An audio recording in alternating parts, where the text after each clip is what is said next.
All right, let's get started today. I sound much different than what I normally sound like, so I apologize on that, and we'll get into that shortly. Pardon me. I need a projector screen. Yes, I am here. I was in the chat. I was talking with everybody. What do you mean I'm here? Is bro. So I have been fighting a sickness for the past week, and it is. It started during the weekend when I was trying to do the. My gosh, it scared me. Thank you, Cairo. It started over the weekend when I was going for the Fillion thing, which maybe from the stress that just accelerated my body. Okay, I'll take a sip. Just sparkling water today, because I don't want to damage my throat even more, because sugar is not something you should have, nor anything that has lactose is not something you should have when you're trying to nurse a bad throat, a sore throat and all that. So, not the point. Point is that I'm still trying to get over the sickness. There's still head congestion. There's still a little bit of some like throat mucus and whatnot. So I don't want to get into the details of it, but that's how it is. That's why I sound a little different. Except your sippies, let's trade with your help. No, I don't want anybody to be sick, especially around the holidays. But I'm happy that I am sick now, because next week with work is going to be my busiest week, perhaps of the year. So I'm happy I'm sick now instead of next week, because I was out of commission. Like, I didn't work for almost all of the work week. So yeah, no, that's okay. So why don't we talk about our last stream now? Again, because I was sick, I suddenly got very sick. I didn't stream Tuesday or Thursday, so I apologize on that. But we did. The last stream we did was with Spider Marie, who was our wonderful guest on Sunday, and we talked a lot with the Australian cafe owner. So if you're ever in need of a good cafe, head over to Cafe La Mouse and see Albert Dinkle and Albert and no, I can't remember the other one. Oh dear. It's I can't remember. Oh dear, if I look in my van. If I look, Walter. I thought it was Walter, but I was like, is it Walter? That doesn't. I don't know if that sounds right. But Albert and Walter Dinkle. So Albert the snail and Walter the slug.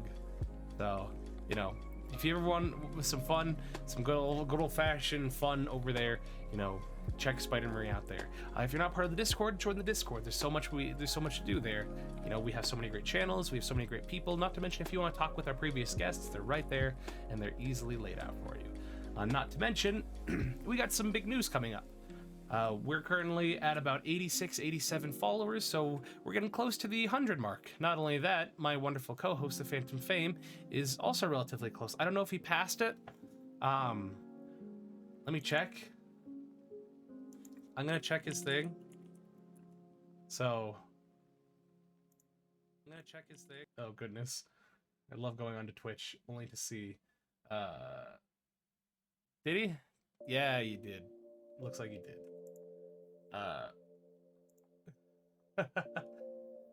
I want to.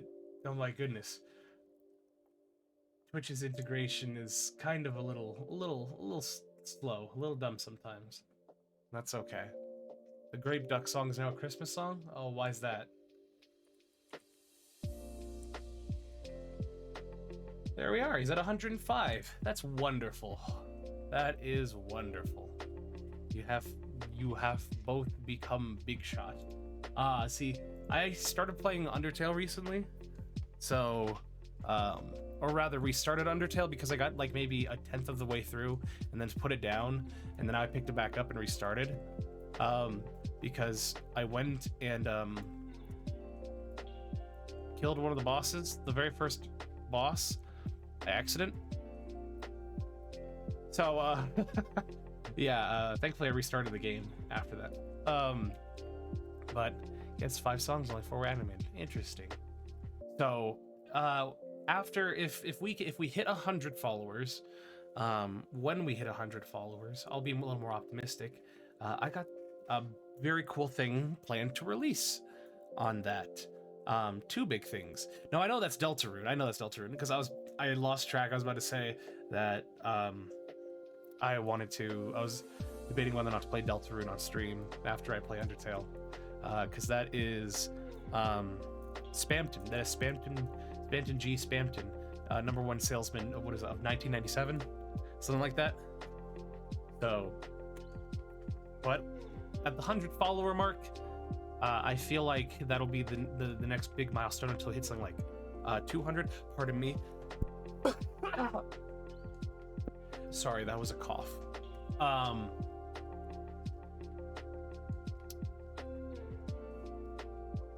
Where is it?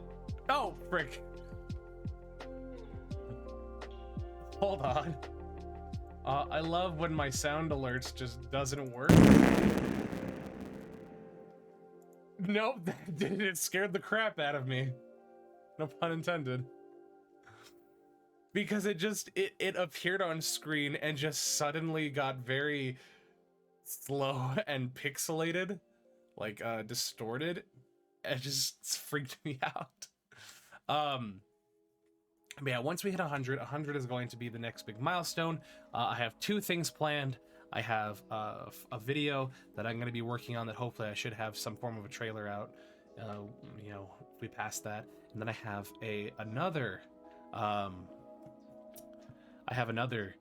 thing that I was not expecting to get really soon, but it's going to be really fun. So look out for that. If we can, like I said, if we can get to 100 followers, then, you know, that's going to happen, and we have those 2 big things that are coming up. Not to mention, I'm in the process of getting a song written, as well as a cover album made. So that'll be super fun to do. It's not Christmas music, I apologize, but it'll be something.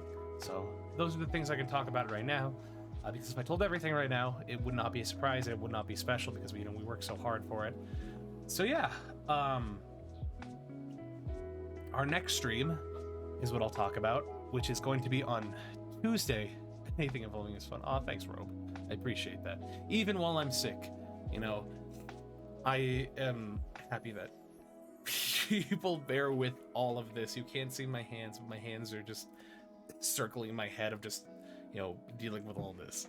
But our next stream and our next guest, because I'm not going to be streaming tomorrow, and that is because the guest that I was going to have tomorrow, instead, their availability is on Tuesday. So instead, on Tuesday, what the stream is going to be then is actually going to be an episode of this show that was going to be for tomorrow. Long story short, because I love complicating things, it will be Tuesday, and that'll be with the wonderful VTuber Akuma Miko, and that'll be a really fun episode.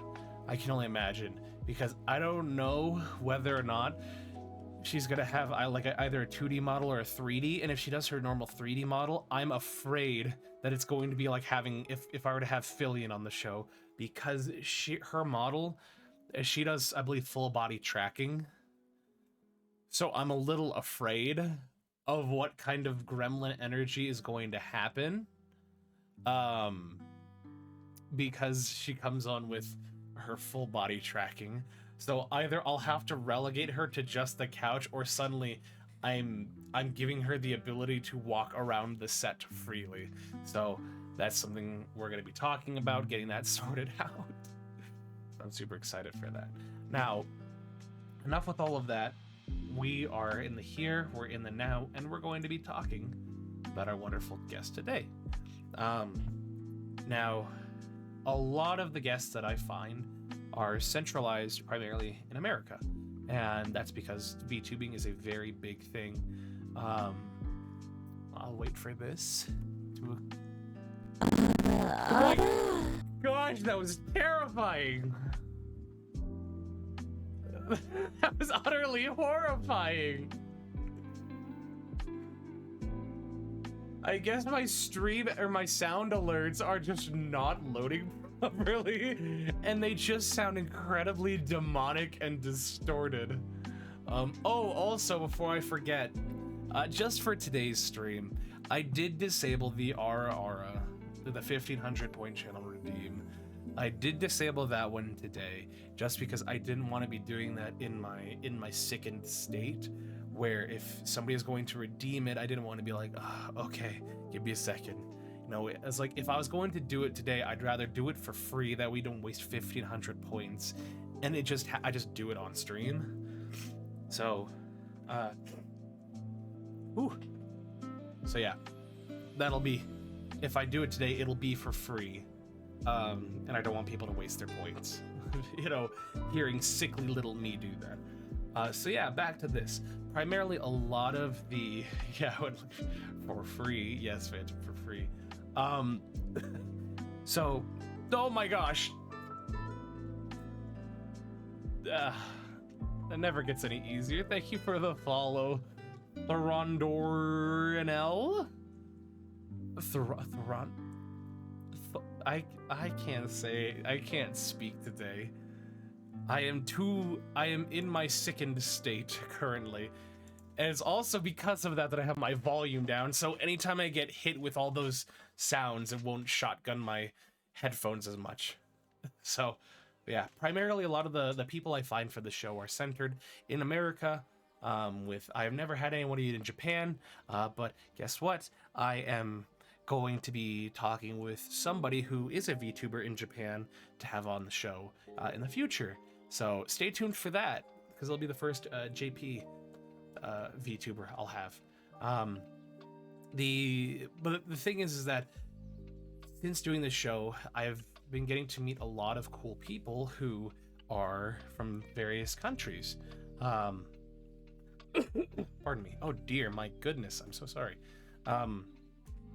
They're from different countries, and so primarily now we had somebody from Australia and we had somebody from the UK, and again we're going to, I believe, have somebody from the UK again. Because I never asked. I typically don't like to ask for people's locations or anything where they are, because if somebody says where are you based, and I'm like, oh, I'm based in America. Well, where specifically? I'm like, wouldn't you like to know? You know my time zone. You don't need to know what state I'm in. The only state I'm in is a state of panic. That was a terrible joke. So, but yeah, our wonderful guest resides in the EU, so we're gonna have fun with that today. But without further ado, I've talked enough. So why don't we get on with this? Now today, we're going to be welcoming Rencat VT, or just Ren, the super-brained, ADHD-inflicted human that brings chaos to all of her streams. Now, she is a variety streamer, but she mostly plays Honkai Star Rail and Minecraft, and at some point would love to collab with other VTubers in the future. So if you're a VTuber out there watching, reach out on the Discord. That's where she is. Reach out and collab. Something I always love for people to do is use the subreddit. Oh my goodness, I've had that on my mind today. Use the Discord, because I always get the two mixed up. Use the server to, see about collabing. If you're a VTuber and you stream, see about trying to collab. That'd be so much fun. But without further ado, why don't I finally get our guest on here, as well as my co-host, so he can become the big talker for today. Please welcome. Let's have everything load up, because guess what? OBS is slow. Streamlabs is slow. There it is. And we're gonna wait for Rencat to come back into frame, because again, Stream Ninja, which I use, OBS Ninja, has to take a hot second to load in. But while that's doing that thing, how are you doing, both of you two? Hello. Not doing too bad, thanks. Nice to be here. Yeah, I'm the opposite of you. I'm almost finally over this sickness I've been dealing with for like a month and a half at this point. Oh my goodness. Yeah, it's just ever since I asked you to become a co-host from here, it's made me so happy and so grateful. Hello, Fructoof. Hello. It's oh my gosh. He even told me he turned off the sound and he yells every time. It's my favorite part of the show. Thank you. Can't get rid of it. You can't script it. So I did not turn off the sound for me. I turned it off for the viewers, so that way they don't. That way they don't get bothered with it. The thing is, they'll hear the Taco Bell ding. Hey. Thank you for that eclipse. It just all I heard is he. Just a very long. Oh my goodness. Oh, I love all of you in chat. You're my favorite part about this. I love my guests so much. I love my co-host. My gosh. Oh yeah, my just God. keep throwing stuff at him. It's pretty great. But there's nothing better than kicking someone while they're down. It's actually my favorite activity.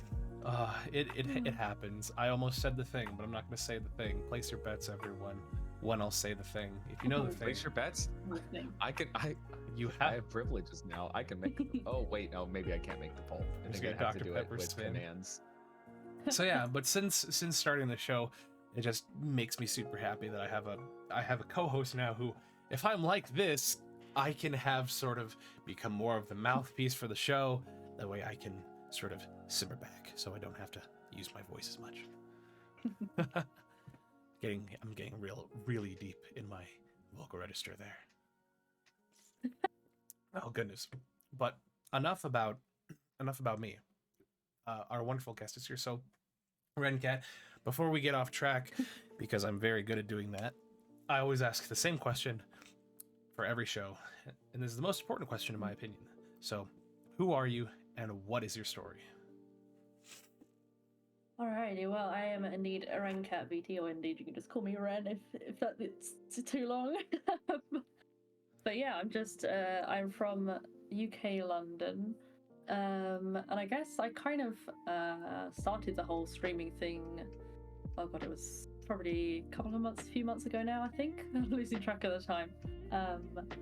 Yeah, because I was like, do you know what? Like, I fancy making some new friends, honestly. That's kind of why I started doing it. And I was like, let's see how this goes. And I actually, I started to find it really fun. Like, I started on the reality app, if you guys know that one. And then I was like, I'll attempt to go on to Twitch, see how that goes. And yeah, it kind of went well. I've met some really, really lovely people, and yeah. So this isn't the first place you started streaming. You started on an app on the phone. Yeah, basically, yeah. I didn't even start doing it. So were you still VTubing, or were you doing flesh tubing or abyss tubing? Like that was the only thing I was doing for like I think a few weeks initially. And yeah, I mean, it was fun. Like sometimes that nothing would be happening, then at other times it would just be completely chaotic and lots of people just saying random stuff, and usually I'd just end up just singing a lot to the songs I'd put on. Oh, it's fantastic. Oh, so are you planning on doing music streams, or were you just trying to find something you could do that you wouldn't have to deal with the random chattings of what I would imagine would just be random people just jumping in and throwing out whatever? I'm not familiar with the reality app myself. Yeah, I mean, it's like they give you some kind of like avatar thing that you can, customize a little bit or whatever. And it is quite similar to Twitch, to be honest, but like on a smaller scale, I suppose. Sure. Yeah, it's fun, but I think mostly I did the music stuff because I was like, okay, I don't know what to fill the time with when there's nothing happening, and I was like, well, I like music and I like listening. Might as well break out into song. Exactly. And then every so often, like I noticed somebody that just has like popped in like, oh, I like you sing, and I wouldn't even notice. I'm like, oh my god, I didn't notice I was singing, but apparently people enjoy it. So That's amazing. That's amazing. Yeah, I feel like a lot of people with ADHD find themselves busting out into song all the time. Yeah. That's kind of what we do. So so how are you liking Twitch now that you transitioned over? Do you think you're gonna stay on Twitch? Are you looking at any other platforms? What are you thinking? I mean, Hard to I say. reckon I'm probably just gonna stay on here and see how it goes. I mean, I not too long ago got like Twitch affiliate, so it's kind of like I'm like, well, if I would choose that now, then I might as well stay here. Right. Yeah. Yeah. Now that you're at the point where you can get paid for it. Yeah. Hitting that is Yeah, exactly. so it's a really good feeling. And I feel like that's like milestone number 1. And stepping stone 2 is like Val said, hitting triple digits. And then from there it just kind of goes in increments. Unfortunately, it's kind of the way I describe like growing older is like, yeah, I like when you're like younger than like 16, every year matters. And then you hit 16, you're like, well, 17 doesn't mean anything. 18 is the next point where I actually care about what I hit. And then there's 20 and then 21. And once you hit 21, you realize that it's not going to matter again until like 25, maybe 30, depending. Yeah, that's true. And actually, yeah, you hit 30 and then you just realize you don't want anyone to know how old you are because none of them matter except to call you old. And it's just exactly. it kind of feels the same way where you're like, yeah, like I've hit 100. What's the next goal? And it's like 500.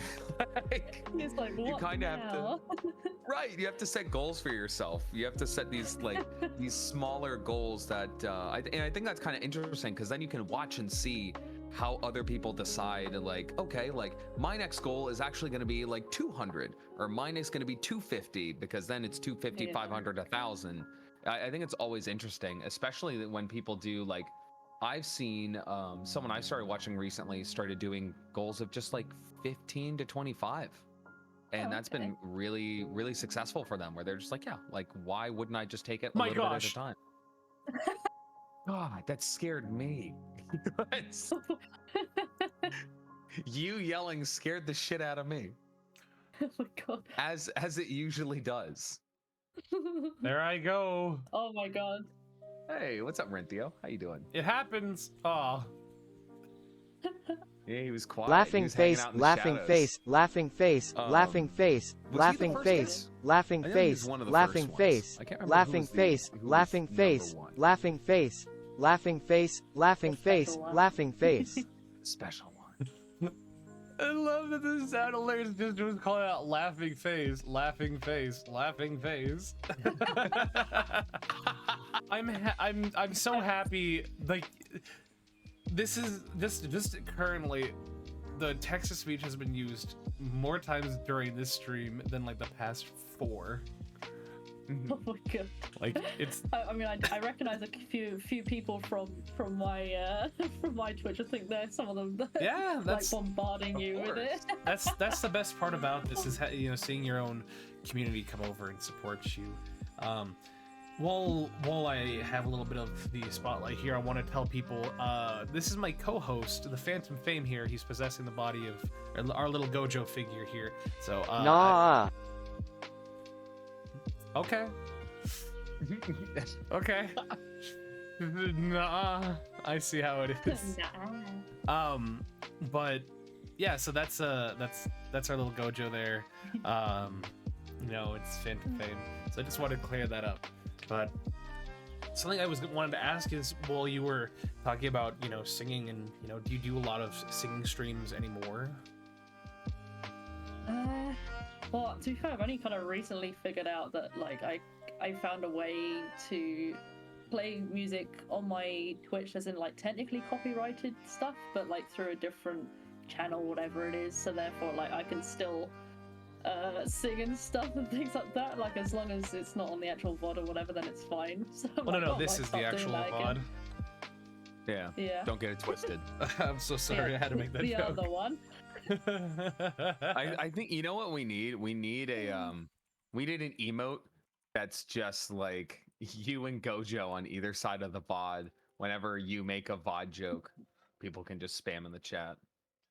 Oh my god. Oh my goodness! So just make it a minimalist one that's exactly like the Gojo here, and then ooh, that'd actually be a fun little emote. Maybe I could do that. Go Nice. for it. Time to break the VOD. Oh, Renthio's Oh, doing God. things. Please don't. Please don't. I'd rather you not break the VOD. but back to your singing. Wait, so when is the guest gonna be the host? Ah! Oh my god. I mean, I was Lucifer, on the thank you. bot at one point, and I'm kind of taking the lead while his voice is recovering. So technically now, I'm just sitting on the desk to establish dominance because I really like this mug. Oh yeah, it's a nice mug. I didn't even notice it. A lot of It's a nice one. a lot of people don't, and the thing is that mug, like, so this entire set was made by my artist. His name is Apophis Nova. You feeling better, by the way, Val? I am still in the throes of sickness, but I'm doing much better. So my stepmother sent me, because like I'm a college boy, so I'm out of town. She's like, hey, if you want to remain on our insurance for dental insurance, because I'm covered by my school's insurance, but they don't offer dental. They're like, hey, if you want dental insurance, you'll need to send me a copy of your birth certificate. I'm like, oh, okay, I'll do that whenever I can. I'm just in bed and I'm dying. I'm really sick right now, so probably not soon. She's like, oh, really? Would you like me to send you stuff from Walmart? And I'm like, you don't have to do that. She's like, I insist. I'm like, okay, I probably just need soup and like Gatorade for the electrolytes. And she's like, okay, pardon the barrage of Dr. Pepper. Oh goodness. Fun fact, if you guys ever want more Dr. Pepper thrown, let me shill the bits. Because the thing is, throw all Dr. Pepper caps at 50 bits. However many bits you give. So say you give 100 bits, which is like $1. Oh that'll throw 100 cans. If you throw 1,000 bits, that's 1,000 cans. My mod did 2,500 bits. That threw 2,500 cans. Yeah, and if you need lost the examples, bottom like there's forever. always Oh, someone no! in chat who's super cool and will throw something like, I don't know, 420. Because Oh my god. base number, and yeah, this is what it looks like, and it's fucking fantastic. It's a barrage. Oh yeah, you're my absolutely God. correct, Lou. Thanks for hopping in. We appreciate you coming by. Reality can be whatever we want it to be. Not to mention, my at any point, my mods have access to the tactical airstrike. So. Right. Oh my God. Yeah. We can basically, Not, for some please reason, not right it now. doesn't. No, I won't. No, I won't. Oh. For some reason, it doesn't count them as for channel points when you use them. We're not gonna. Don't you- tell them. some Don't of tell them. Don't tell them. They can't know Well, this. they can't do anything about it. It's only fair. the mods. That's And fair. I don't think any of them. I think it's just me here. I think everyone else is hiding at the moment. But yeah, it waits to see if you've accepted the redeem. And yeah, so at any time we can just say oh, we didn't accept these redeems, accept them, and it basically doubles up. And, It does all yeah, of them at once. It does all of them at once. It's fantastic. The first time I saw it, I did not know what was happening. Mod power seems appealing. Yeah, whisper me after the VOD bombastic. We got something to talk about. He says, hey, guess who's gonna be a new mod without my permission? Yeah. No, not on yours. Oh my god. Yeah, see, it just feels good. It just feels good. And when you follow the channel, you actually get 300 points for free. That gives you at least one throw all. So, it does. Just food for thought. Just food for thought. Oh, but back to the whole being sent things. So yeah, she's like, okay, I got that order. Do you need anything else? I'm like, maybe some medicine, because I'm a poor college boy. So money is, I'm always making sure I'm very wise with my money. And so I don't really get expensive things.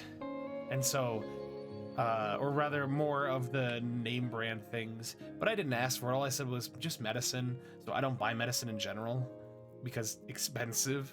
And so she's like, okay, I got some stuff for you. And so the delivery came and she sends me 15 cans of the big old Progresso soup. Oh my god. 15 of these suckers. There's like 2 of each flavor. Oh my god. And so I'm just like, I don't know if I have the space in my pantry for this. And I'll last you forever. not only that, she sent me a big old 12 like pack of Gatorade, because that's very good when you're sick, you know, the electrolytes and all that. Sends me that, and then she sends me medicine.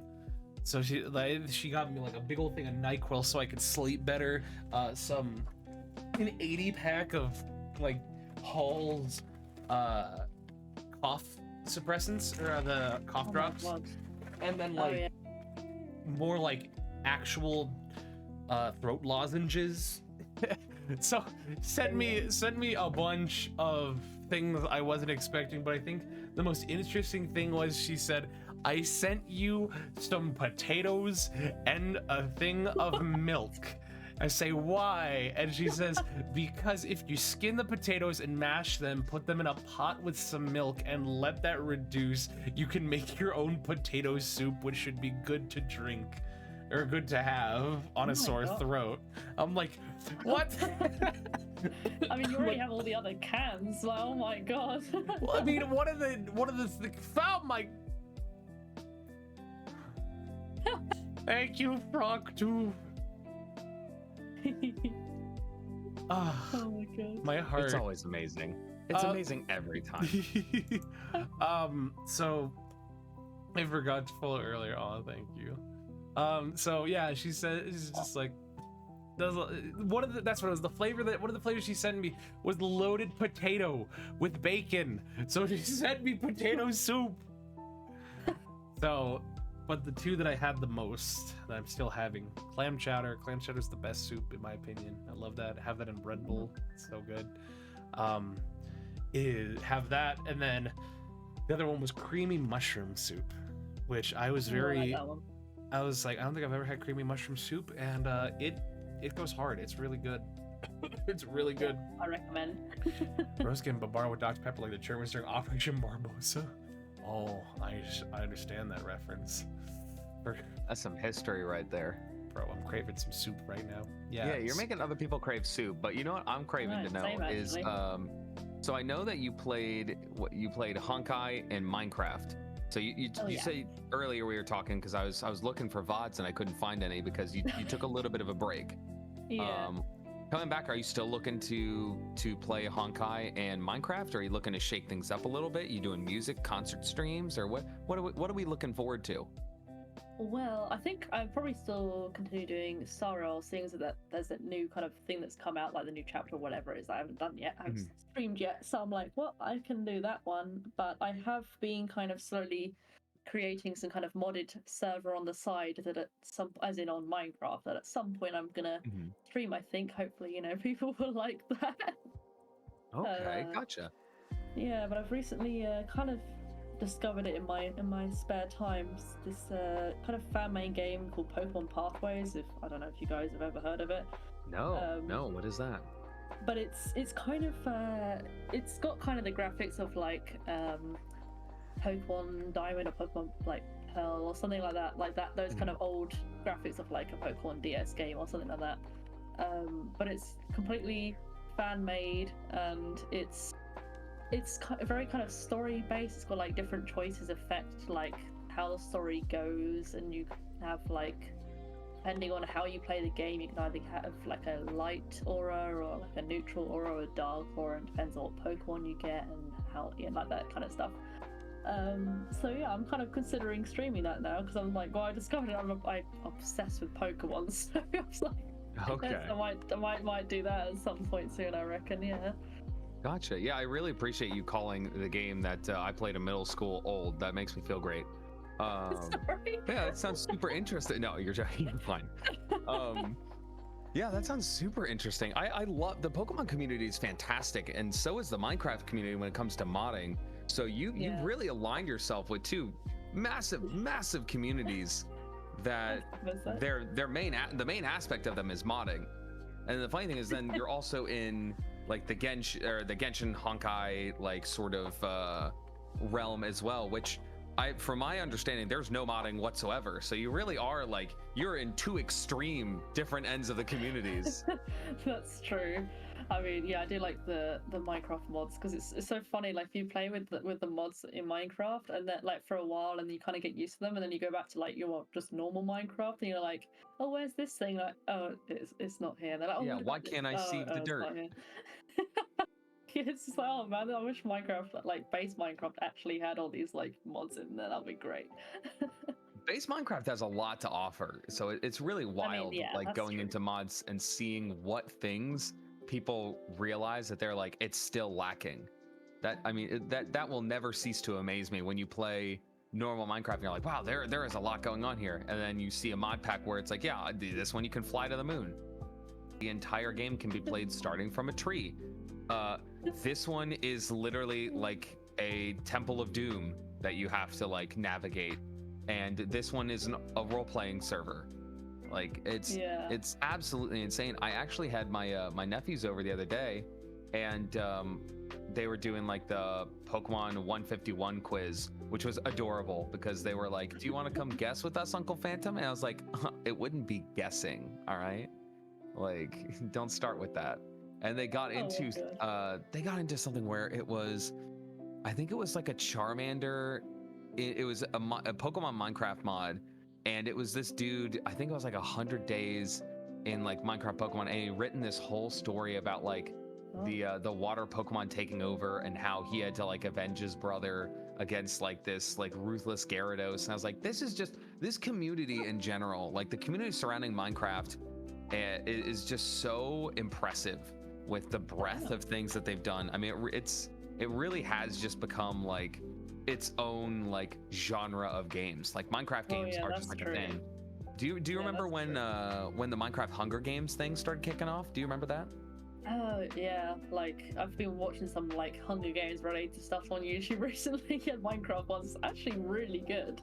They're fantastic. Yeah, I remember actually like playing in some of them after they started to get a little more stable, and it's just like it's just the craziest thing to me that it's a completely different game. Like there are people who play Minecraft, but they'll only play like the RP servers. That's all they're interested in.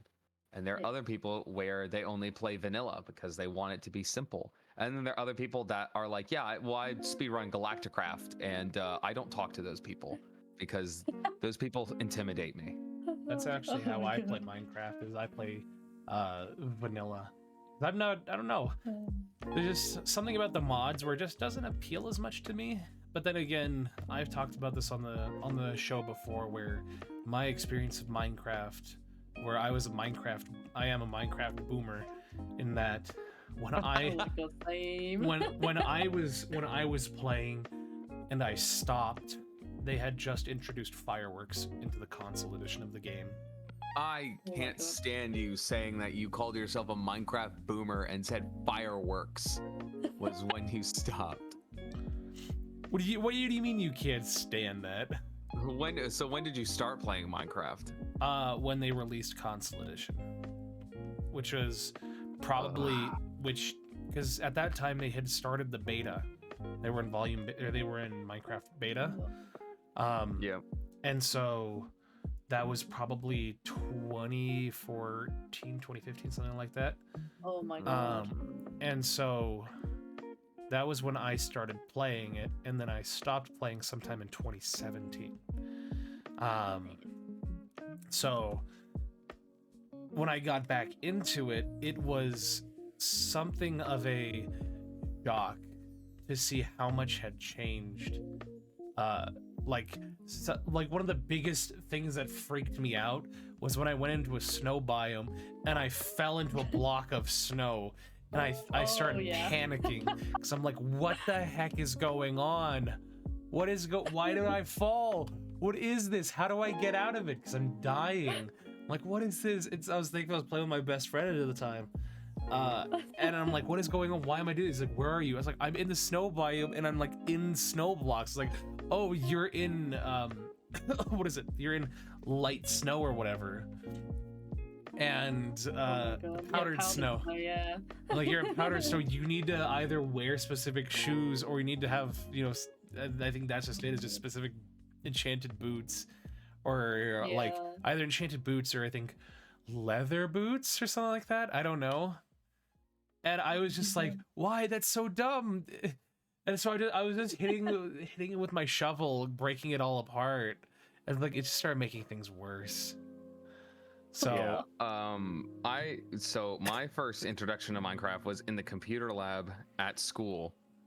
There wasn't a survival mode. When I first played, there was only a couple different types of blocks, and you just placed them, and that was Minecraft. There were no trees, there were no hills. It was just a flat patch of grass. Like, I shit you not. That is the Minecraft I remembered. Oh my god, that's like proper early then. It was the start of Minecraft. It was the literal beginning of it. It wasn't like the old. All right, you know what? You're like calm proper down. OG. Well, here's the thing. I stopped playing it for like 7 years after that because I was like, this game sucks. It's not a game. You just place blocks. I was like, I could do this with Legos. And then, yeah, like FrogTube, you know, a guy who literally PayPal Notch to get a key. That's insane.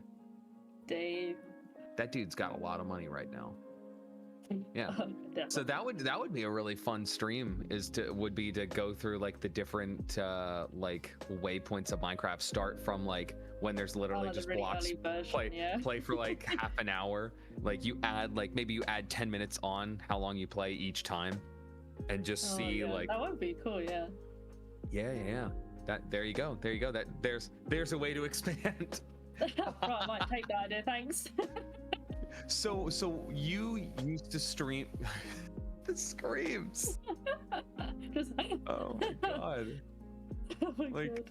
Well, cause so I live in a house with just myself and my wife, and we have plenty of animals, but they're all lizards or cats.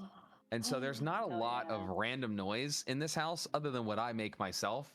So I have started to become very jumpy when it comes to other things making noise. So having an adult man scream in my ear is it's my ideal Saturday, but it's also not what I expect to come out of nowhere. And it gets me, it tickles me pink.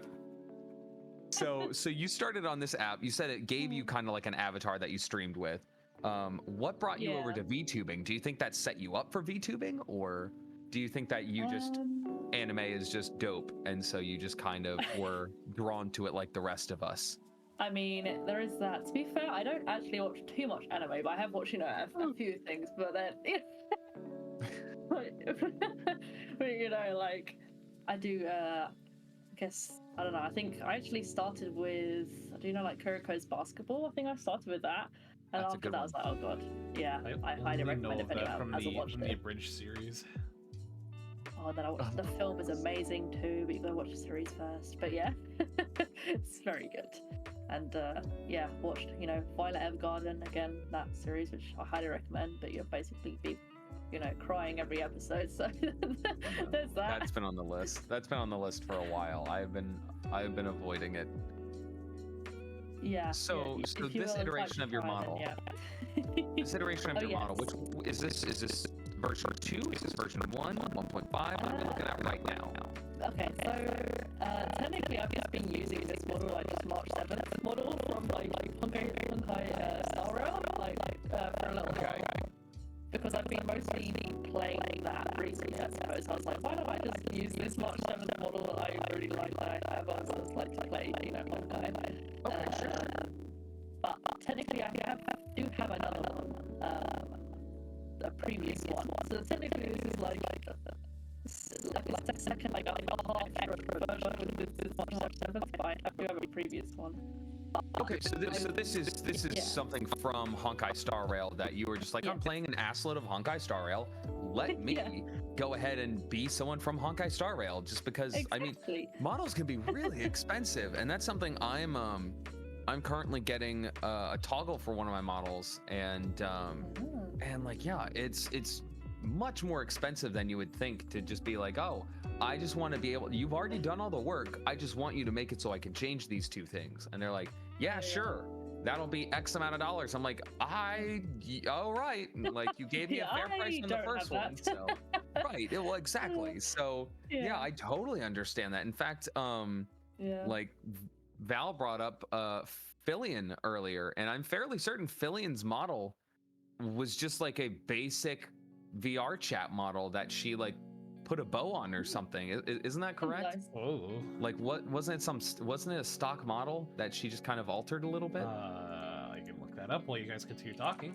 Okay, yeah, I'm fairly certain, because I'm fairly certain that is the case, is that her model was actually stock, and it's her that's cool. personality that really drew everyone to her. I mean, her personality, her dancing, the flips, the panty shots of her trying to do flips and failing. Oh my god. Oh my gosh, her flashing the screen is pretty much what she's known for next to fruit snacks. So Oh yeah, my and she's God. massive, absolutely massive VTuber. Super fun to Nice. watch. Everyone probably already knows who she is, what she does, what she's about. Yeah. But yeah, so I mean, I totally yeah. respect that. Do you have plans to actually design your own model, or do you think you'll just kind of switch and match the game you're playing? Because I think that's actually kind of an Well, interesting idea. I mean, to be fair, like if you, it depends on how many games you play, I suppose, how expensive it'll get if you have a different model. Oh, for each absolutely, game. absolutely.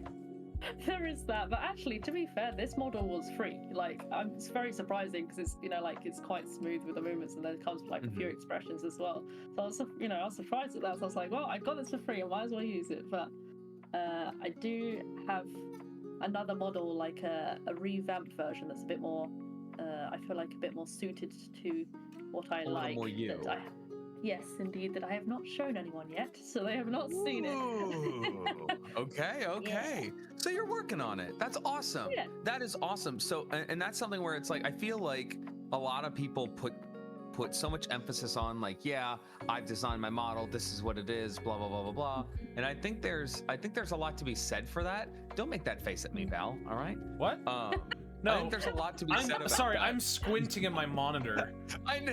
You just let a big wink. It just looked like you were giving me the stink eye out of the corner of my eye. I was like, I can't just let that slide.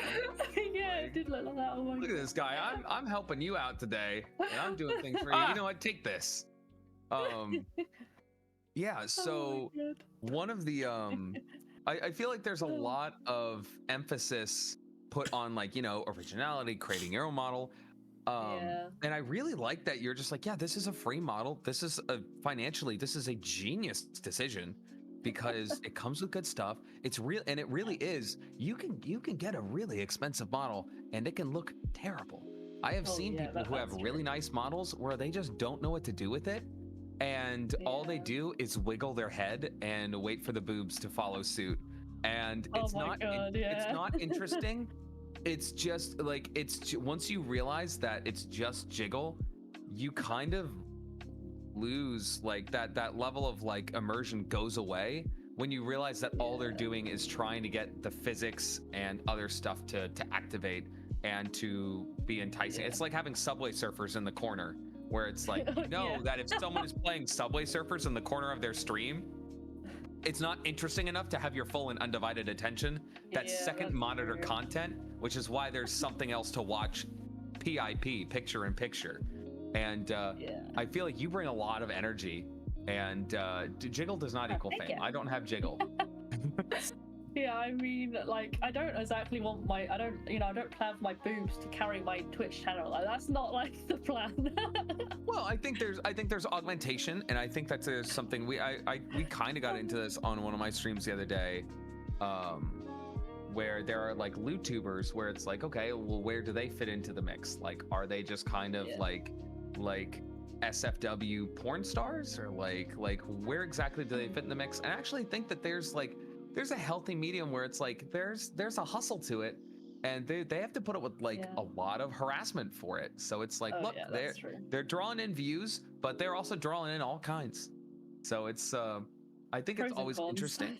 Pros and cons, because at the end of the day, like, it still takes effort to get all that stuff made. It still takes money to get all that stuff made, especially if they're innovating and not just using like the same jiggle physics, the same outfit.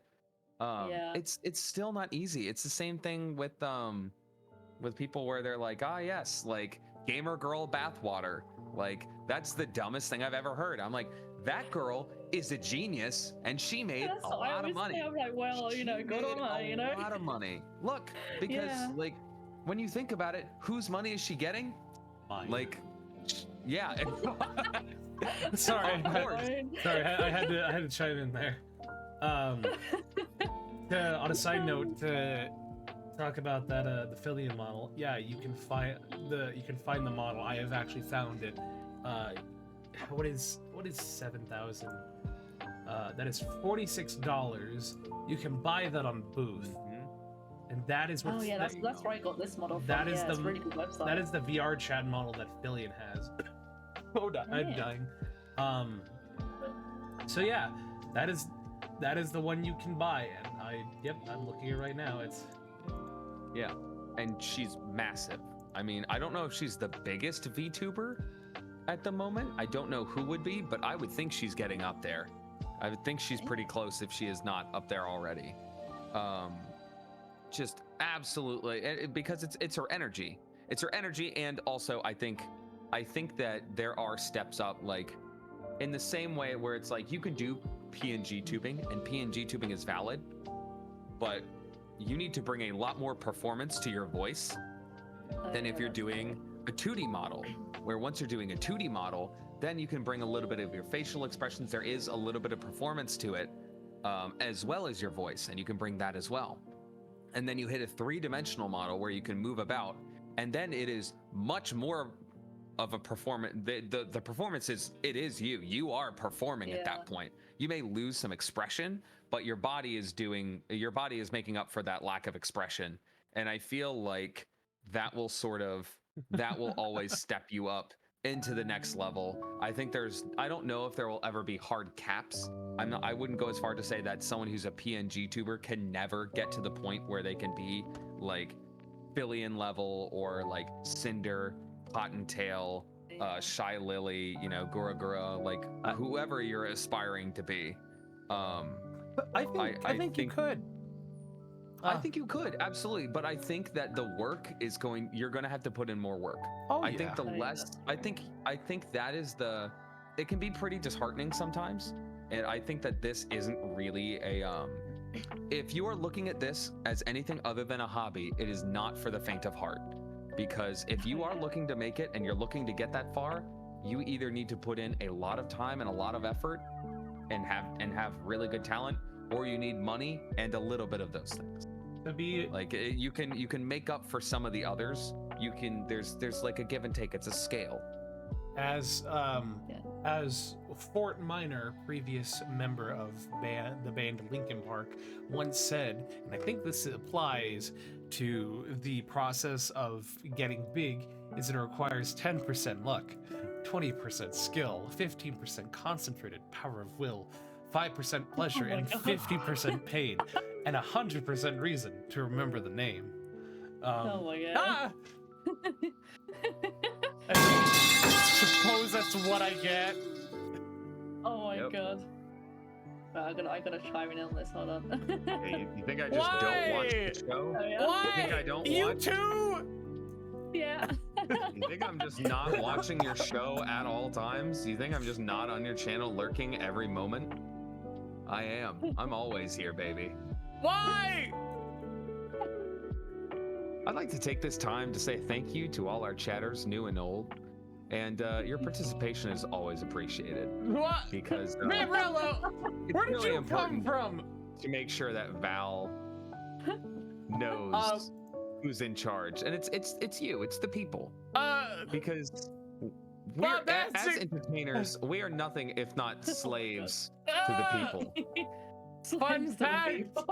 Bamrella, thank you for that cute little devious face you got there. I like it. Fun fact, guys, Vamrella is going to be our wonderful guest on December 9th. So join us no then. way. Yep, Vamrella will be our guest for December 9th.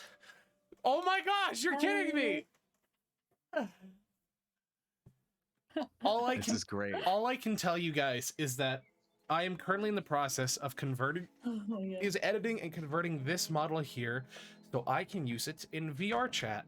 So it is an undertaking, but I'm going to convert this model so I can use it with more within Unity and put that and use it in VR chat. Then once I have my full body tracking, that'll be even worse because it hopefully will send my model flying. Oh god. yeah. Oh god, it'll ragdoll. See, and this is what I'm talking about, where it's like because you are learning how to do it on your own and you have that skill set that you are, it's not a skill set you have, it's a skill set that you are essentially picking up specifically for this. I think that goes to show where it's like, yeah, that's something where it's like, I will not have time for that between a father, between streaming, having twins. That's not gonna fly. So see, that's at least how I view it. Is this is a much more fruitful endeavor if you are, say, single, or you are somebody who isn't working as busy as a full-time job. You can still work a full-time job and still do this, but it certainly does make you marvel and wonder at what all you have going on in your life and how many things you're willing to commit to really making this thing more than it actually is. Because for me, with me working off my full-time job and doing this on the side, I'm also learning live 2D for a completely unrelated reason, which you guys will know. We're learning live 2D, which is honestly one of the worst software things I think I've ever done. Not because the software is bad. The software is great. It's just that there's so much to learn and to understand about live 2D that I've used many of the Adobe products. I'm certified in several different audio editing applications. I've used numerous video softwares. I'm proficient at coding softwares. Live 2D throws all of those out the window and kicks you in the nards and says, hey, you want to have some fun? And then throws a can of Dr. Pepper square at your forehead. That sounds like a good time. Yes. That's all I'd simp for that. Live 2D plays by its own rules. It's one of those, I think it was that's exactly what it is. That the Dr. Pepper throw not in the darts. Oh yeah. It's that one like ginger pale video or something where just like guy busts in and you just hear like a slap and the person turns to putty, and that's what it feels like. Oh my god, I love those ginger pale videos. So, but boy howdy, because I've been doing all this, it makes me grateful to see where I started and where I'm going. And then wondering, oh my goodness, is it worth it? I think when I get pelted by everybody at once, when I see my activity feed on Twitch go from, 420 bits from Phantom, throw Dr. Pepper, follow, and then 1, 2, 3, 4, 5, 6, 7, 8, 9, 10, 11, 12, 13, 14, 15, 16, 17, 18, 19, 20, 21, 22, 23, 24, 25. 25 redeems of that. You know that you have made it in life. Yeah, you're loved. We love to bully you, but it's still love. Oh yeah. It's bullying love. Okay, so I have to move this a little back to Honkai Star Rail because you talk about it a lot, especially with your model here. That's like I was always curious of was, I've never played it. Isn't it a gacha game? Oh, okay. Yes. Basically. So then, if I may, let's do a little bit of an activity here. I want you to sell me on Honkai Star Rail instead of Genshin. Okay, so I guess I have an interesting kind of, I don't know exactly how to word it, but maybe this is not going to sound good, but I've actually never played Genshin, so. I've never played Honkai. But I don't play Genshin either. But I've played Genshin, but I've never played Honkai. So I think because I heard, to be fair, I usually play single player games. Obviously I do play Minecraft, but apart from that, like my spare time, I mostly just do single player. That's what I've kind of always really done. So when I heard that, I was like, oh, Star Rail's single player compared to Genshin, which you do stuff with other people. I was like, oh, maybe I might like it more. And they said it's if you like very heavy story-driven stuff, I honestly have no idea if Genshin's like this as well. But if you do like a fuck ton of dialogue and you like reading that kind of stuff and you're interested in the backstories of different characters, then that's kind of one big aspect of it, I would say.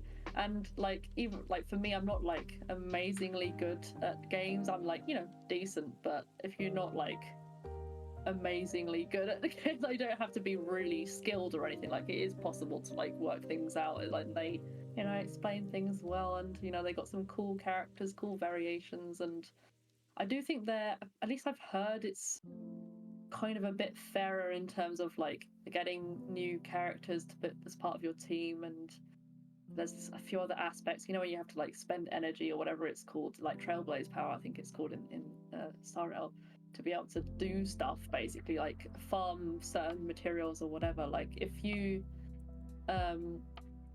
like it goes past a certain amount of time and your bar is full, then you get certain like that power put in reserve, so you can just like store like a buttload of that Trailblaze power to be able to like do the farming. So if you do like farming, you're able to do it more and easier, which is nice. And of course the graphics, I'm always a bit of a sucker for graphics, and I do like them, and the little things like that. I don't know, I mean, yeah, like that's what I suppose I like about it. And I have a couple of favorite characters. Like I like obviously March 7th, which is this character. She has an interesting backstory.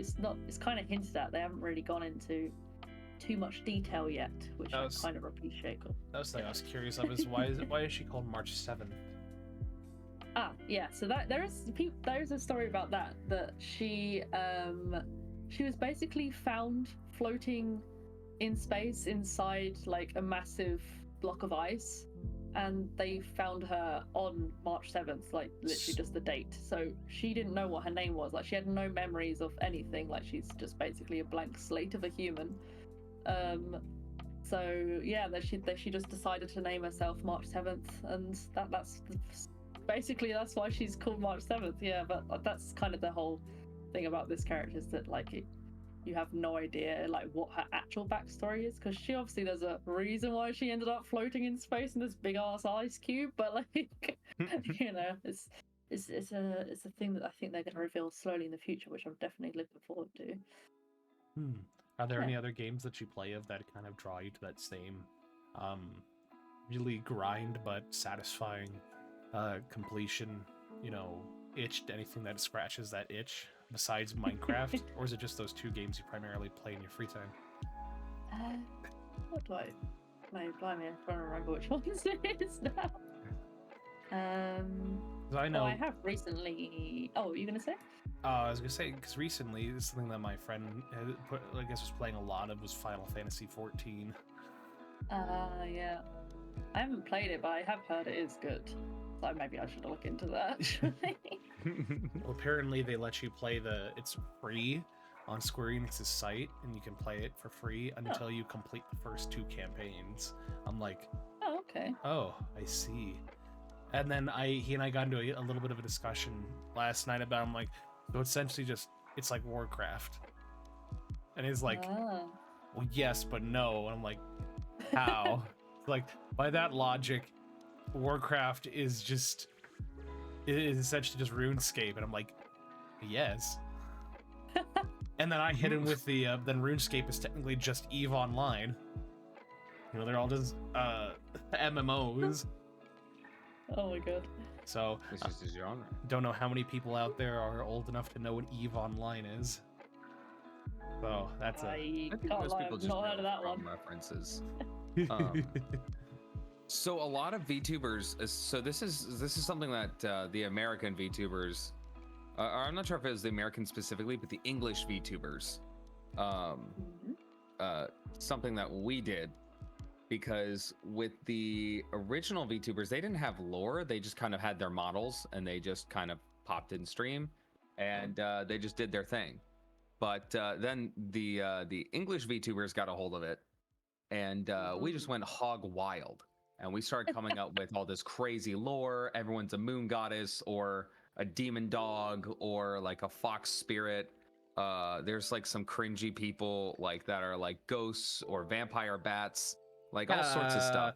Wonder who that is. So, yeah, I don't really like those people either.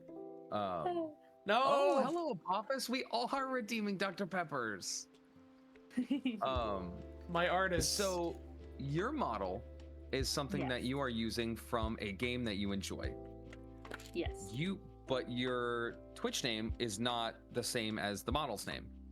No. So clearly, you don't identify as the model. You're not. You're not. From my understanding, you're not role playing that you're the model. So, No. so you're kind of. Would you say that you're more like people like the VTubers with lore, where you kind of like have a persona that you put out there, or are you more like me, where it's more of just like, oh, this is really just the face I'm putting forward, but you're talking to the IRL me. This is just my internet persona. Like how where would you put yourself on that like kind of spectrum? How do you like navigate that? I think. Well, I'd say like firstly, it's mostly just putting a face to the voice. I suppose is a simple way of putting it. Yeah.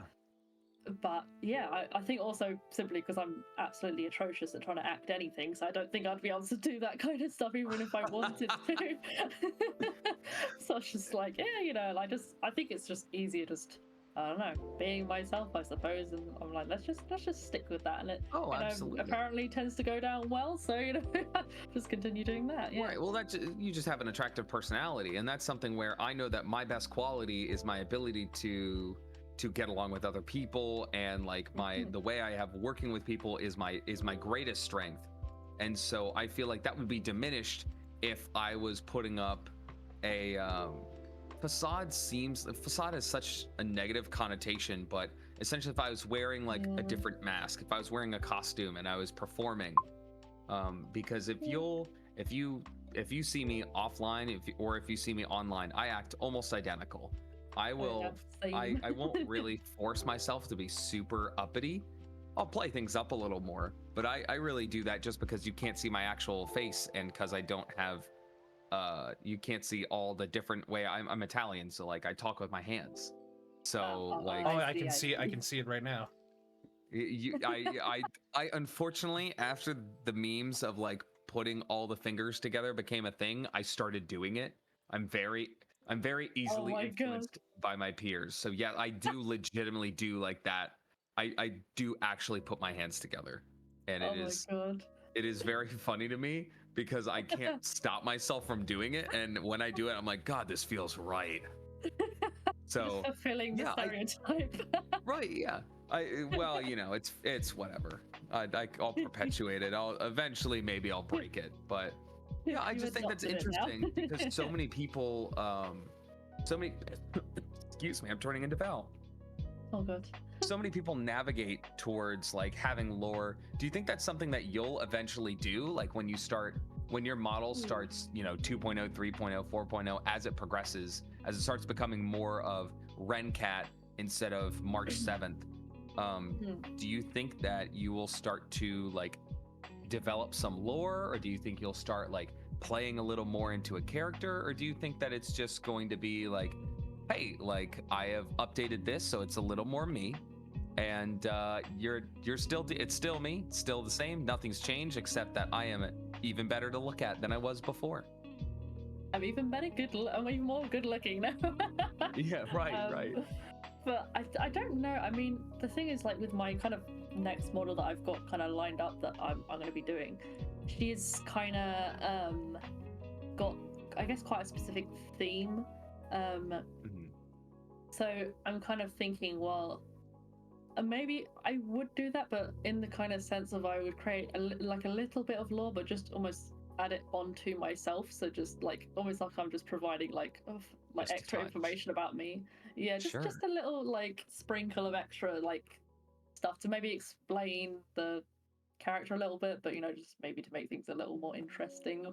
Yeah, just have a little fun with it. You kind of want to dip your toes in the water and have fun being like, oh, like, well, like, you know, like you can't kill me because I'm already dead is like one of my favorite things to pop into. Like I don't usually get into like any lore aspects, but whenever someone says like, oh, Jesus is a ghost, I'm like, hey, now, like, you know, it's fun to jump in. And I feel like that's something that's like people like you and I can miss out on that very easily. Yeah.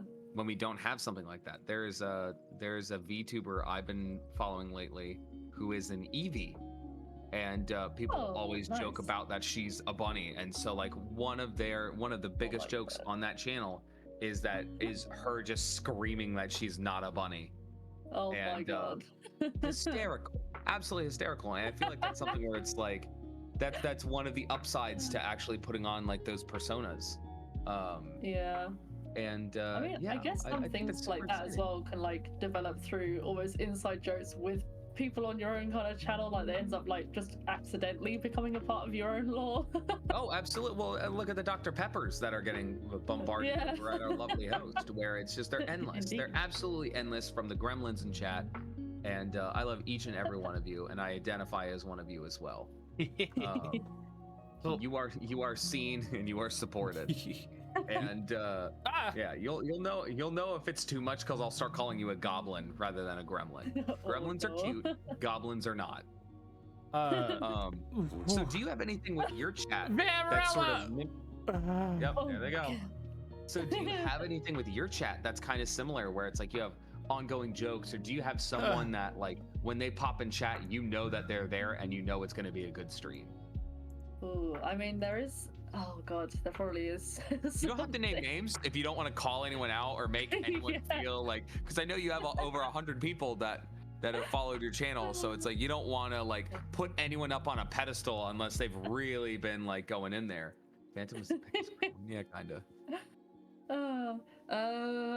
I mean, there is this one guy that joins every so often. That they like I know that they're there because I just see like dad jokes in the chat, and I'm like, oh god, what's Oh, this no. next one? Just continuous dad joke after dad joke. Yeah, they just kind of stack on top of each other. Yeah, I I don't even know who would be someone that would make dad jokes, because I feel like dad jokes are just something that, like, just the sign of like a lame person. What do you think, Val? Lame person. I enjoy dad jokes because at the end of the day, I feel them to be fun, harmless humor that just it makes somebody go ugh. But at the same time, it just like, you know, it's something you can always rely on for just because I love dad jokes. I also love like wordplay jokes, especially when I did improv a lot. A lot of the jokes I would make, because in improv, a rule of improv is you're not supposed to tell jokes. But we had certain games that we would play where they were specifically for jokes, because in improv, a big rule is that you want to carry a scene's momentum, and anything that if you tell a joke, it kind of stops the momentum of a story. So you're kind of having to think about on the spot, what can I do to make this scene go further? And if you just tell a joke, it just kind of stops everything. And so, but regardless, those dad jokes are always, they're just like old reliables that you can go back to. So, I love them personally. Yeah, that's the thing. Like I'm like, some people describe me as I'm just generally easily pleased. So like, people can give me the most basic dad joke and I just laugh at it. I laugh at a lot of things. So it doesn't take much to make me laugh. I think that might be why they do it. So they just can get me to do it. Now, I did have a little bit of a question going back to lore and all of that. Is given how prevalent lore is within VTubers these days, just how every single one that has it is, comes out with their own lore and tries to follow that. My first question is, do you think that necessarily lore should be considered as a big part of the channel? Or, if you're going to be doing this, if you choose not to do lore and have a character, is there really a point in doing this? Because at this point you're just a normal Twitch streamer that's just hides behind a model. Like, does that make sense? I mean, I guess it's always, worth considering it. Like, thinking about, okay, would it make things better for me, I suppose? But I guess then there would be almost like just a separate category almost of just VTubers that indeed don't have lore and just are them, but with a virtual face, I guess. that, you know, like if they want to do it that way. But I mean, I suppose it just really depends on the style of streaming that person, or like whether it be me or somebody else that they kind of want to go for.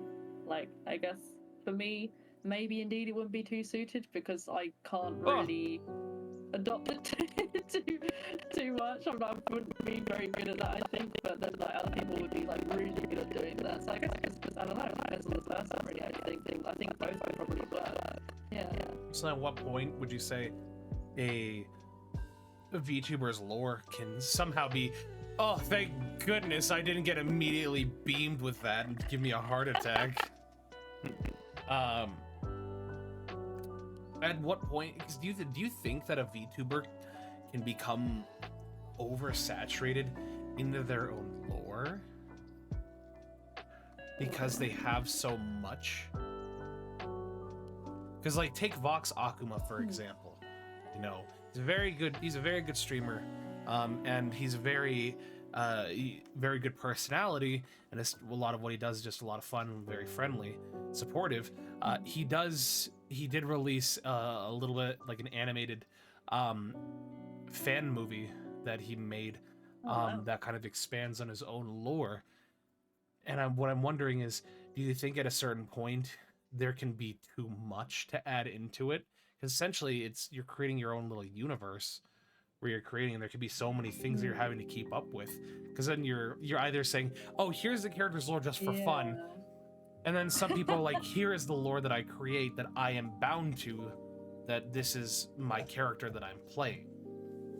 Yeah, I feel like, well, if any lore is added in the first place, I feel like it just have to make sense. Like, it can't just be. I feel like it wouldn't work as well if it's something that doesn't really make sense, right? Just quite random and nothing to do with anything.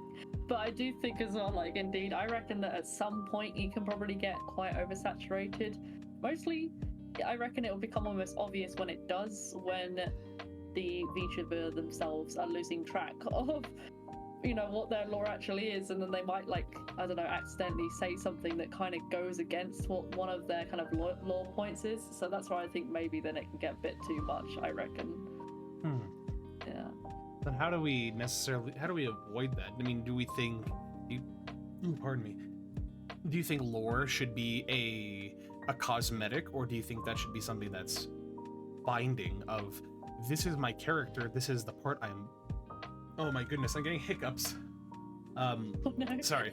Do you think this is something that should just be a cosmetic, something that just sits in the background, something that is, you know, hey, I have lore, that's just kind of there as a little creative thing? Because with Phantom, for instance, you know, while his character has quote unquote lore, it's more just for a just for the model itself, but the person behind it is who you primarily see. So Phantom is Phantom, and you know what you're seeing is what you're getting.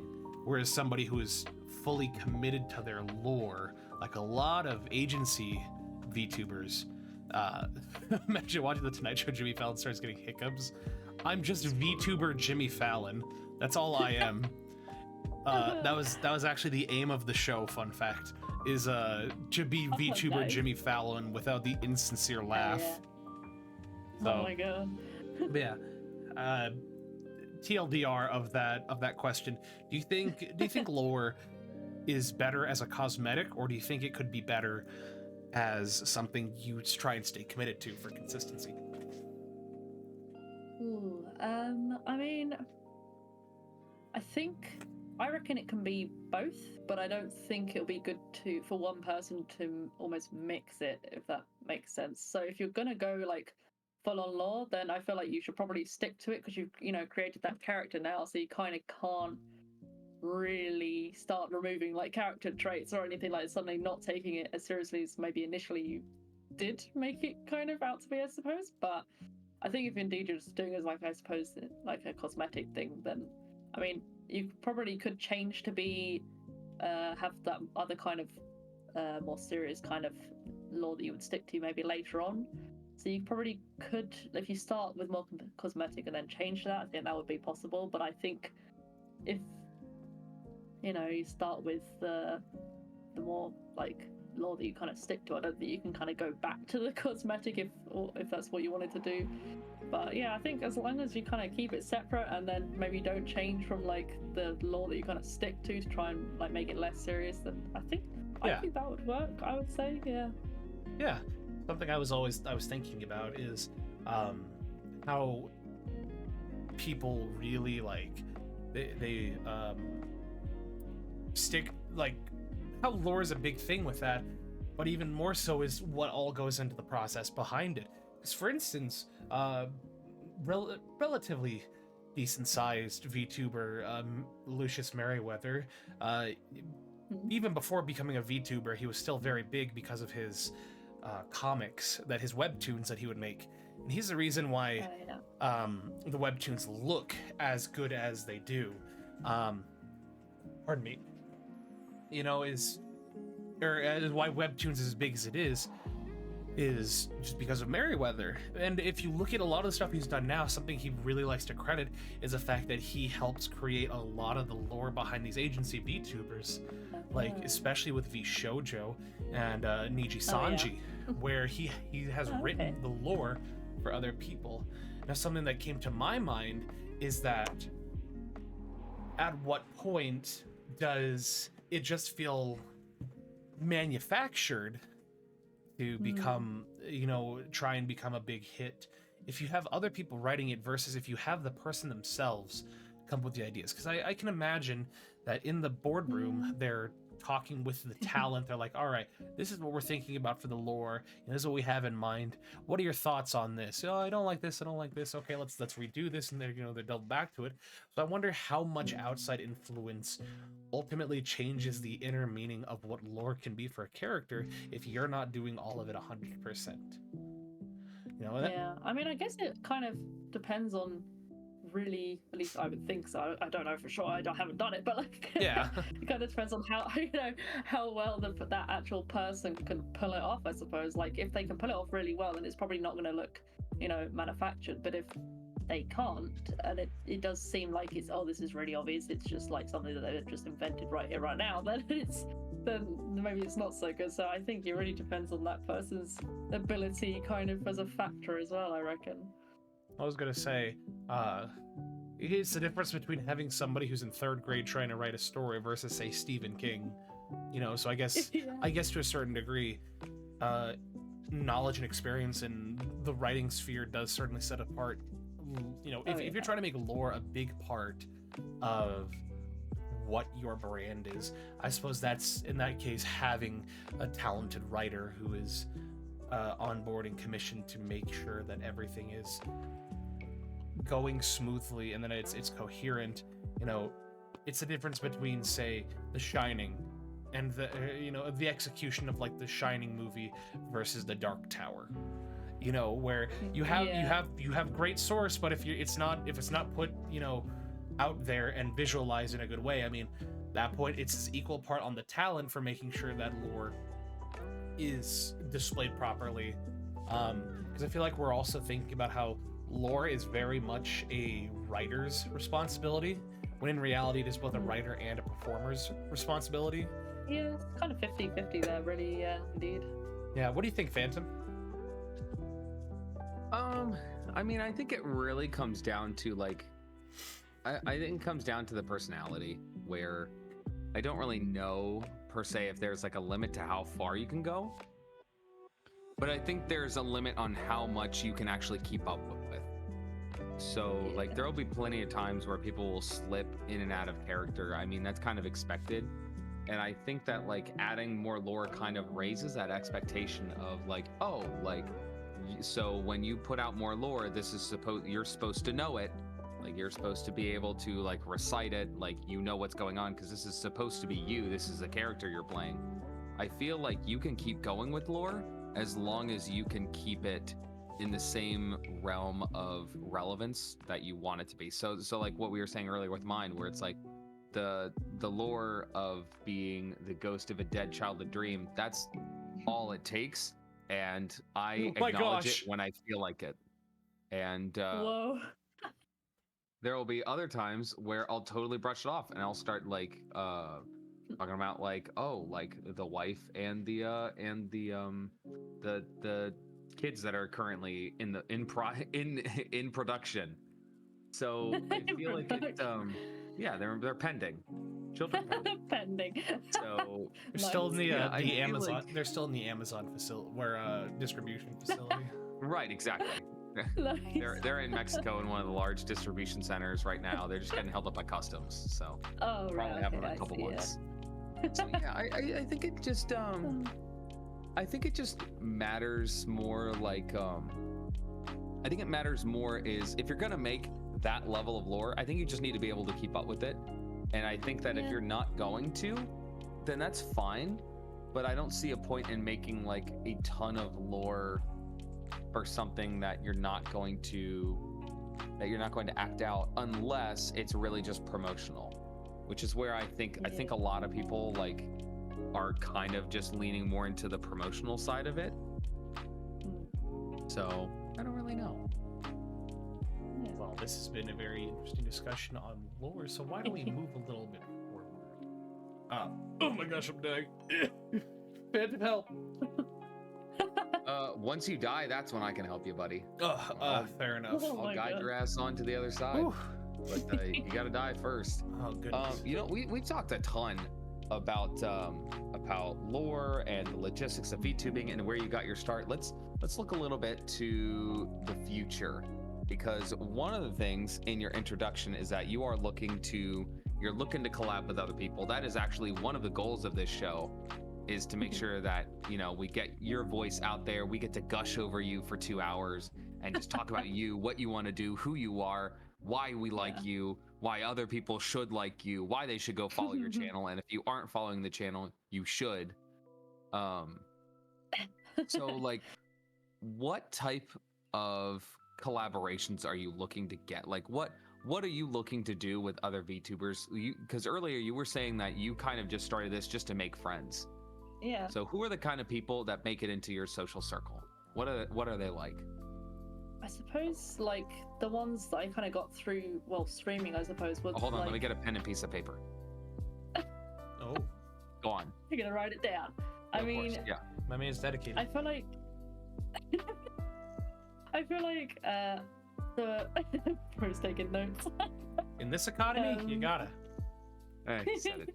Yeah, I said it. But yeah, like I would say, firstly, I feel like I need someone that I can where we can easily, like, you know, bounce off of each other, like where we're both going like really big tangents and we're both quite, you know, chatty and random and weird.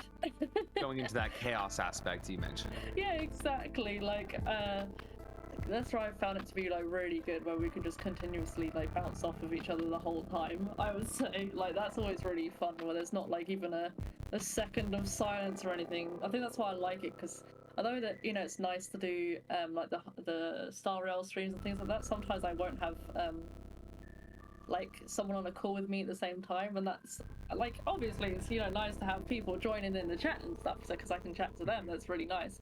But sometimes like just physically hearing somebody else's voice there is nice. Yeah, you know. Well, I think, yeah, I would say like my criteria is not pretty, you know, it's not a large one. It's just simply like, if you can keep up with my weird random remarks or whatever, and keep up with my fast speaking and can No, of course, be as chatty as I am, then yeah, I guess that's it really. Yeah. Okay, gotcha. Is easy. Do you have like a dream collab that you want to do, like big thing? Because I know like this is my big thing of just collabs that I like doing, because I actually talked with Phantom about it a little bit in the background of I enjoy streaming alone. So if I'm not streaming with somebody, I'm more than happy just playing a game by myself. And if people like to pop in, you know, throw a can of Dr. Pepper and then leave, you know, I'm all for that. But I guess the first question would be, do you prefer our December 9th guest, everyone?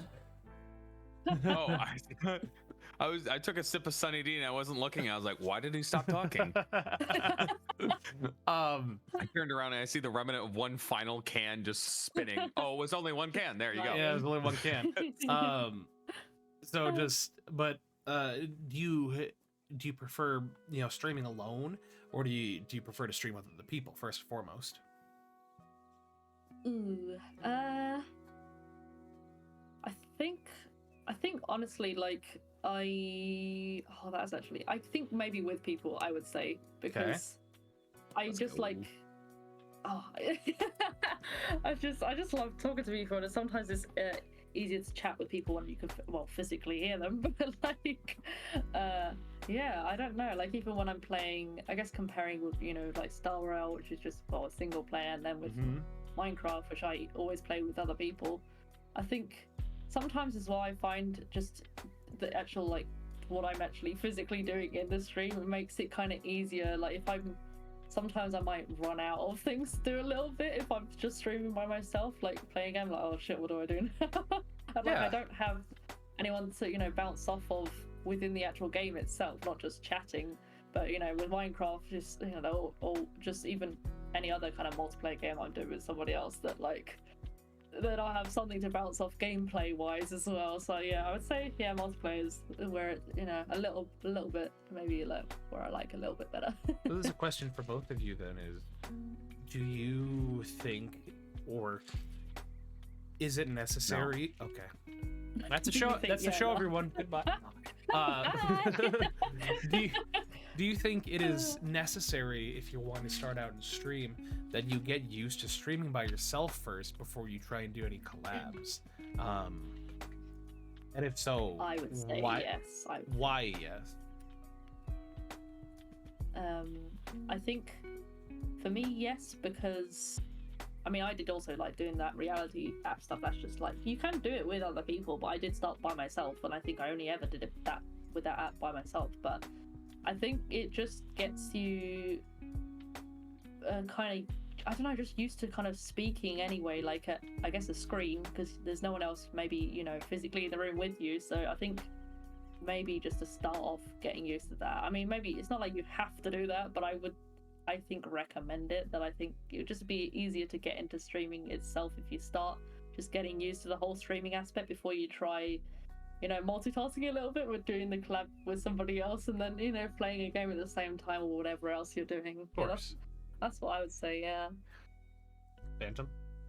So I would go with the same answer, but I would take a much more firm approach of, yes, I actually think it's a mistake to stream with other people first. And that's a mistake I made when I was a flesh tuber about a little over 2 years ago. Me, JG, and so JG and Robe had been streaming for a while. They were already affiliate. And I was like, you know what? That sounds like a lot of fun. And I started doing it.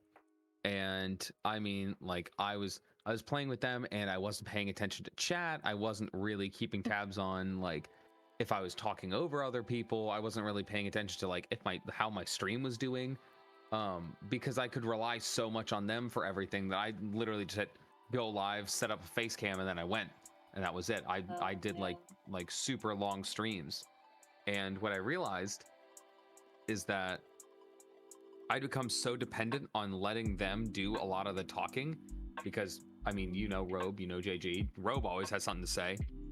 And JG always had something to say to Robe about what he just said and why he should shut up.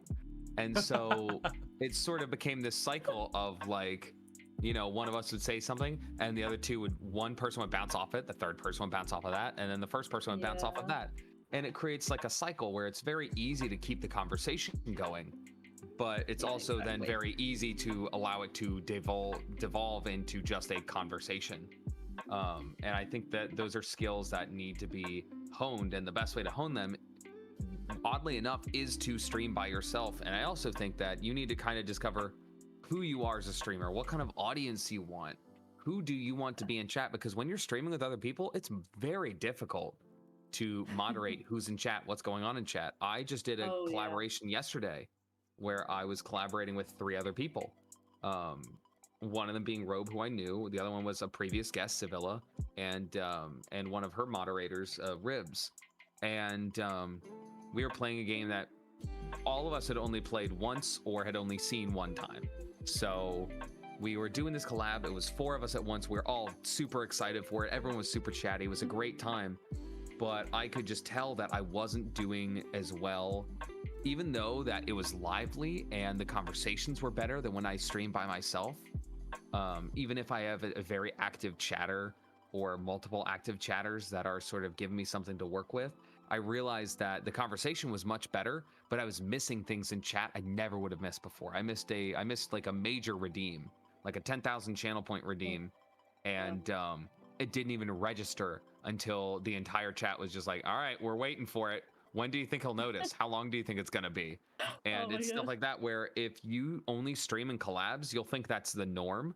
And when you start streaming on your own, even if you intend to collab for your entire career and you just start out streaming on your own, it's always good to get that reset and remember, okay, this is a professional setting. It's good to get along with these people and to have these types of conversations where they really are stream of consciousness. Like, it gets chaotic, it's fun, everyone takes it in. But if all you're throwing out is chaos, then they don't really know you, they know the chaos. And so that starts to attract a completely different crowd than if you are doing stuff on your own, talking like opening streams the way Val and I do.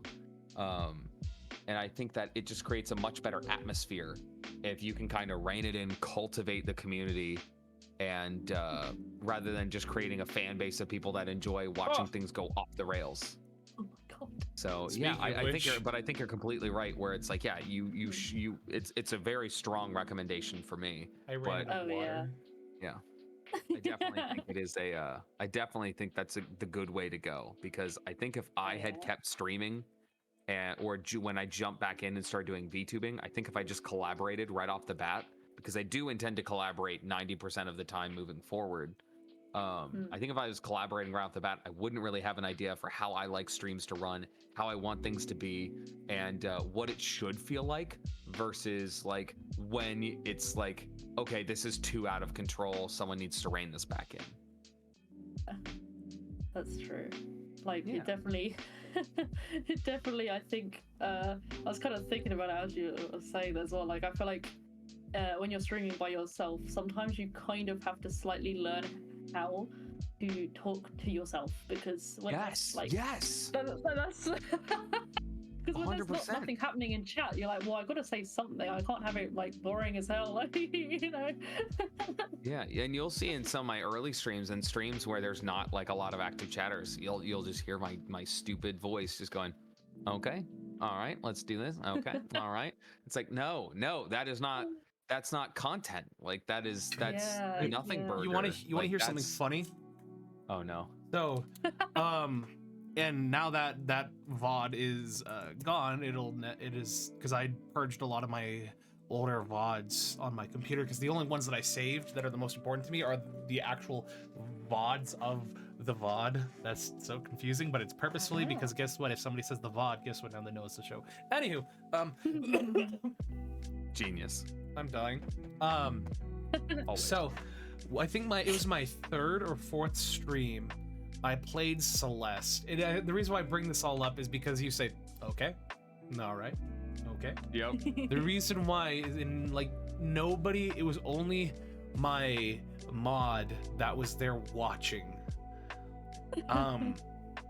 And when this is in the future, if you ever see me get irritated or upset, I will respond with, all right, okay, cool, all right.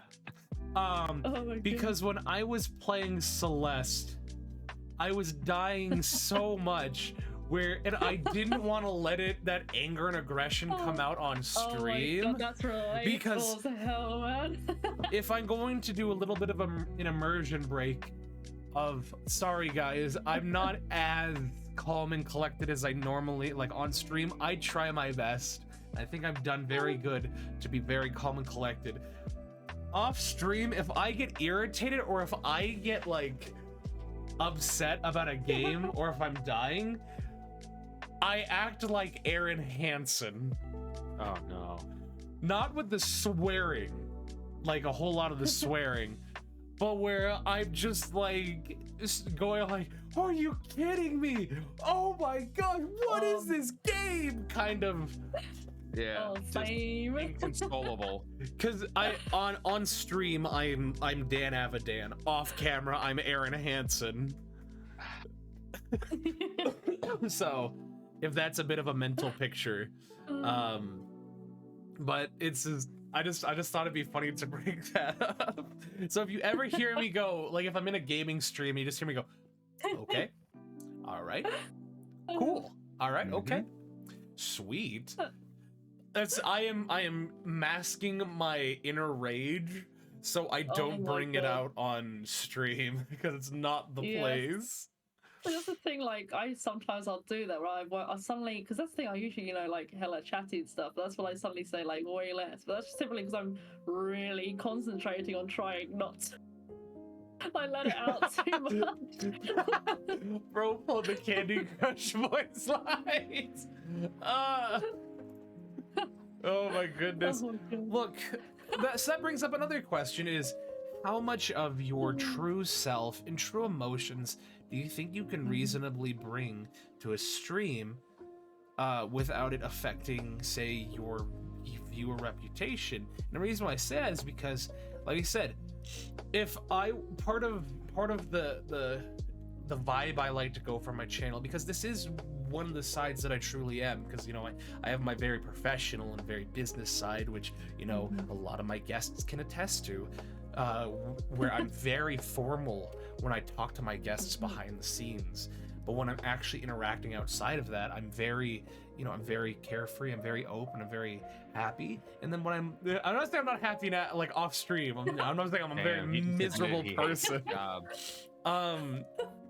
But like the reason why I say is because if it seems a lot of my community sees me as a very comforting, a very chill guy. They just come in just like, yeah, there's just lo-fi music going, nothing too strenuous. We're not doing anything where it's going to elicit rage.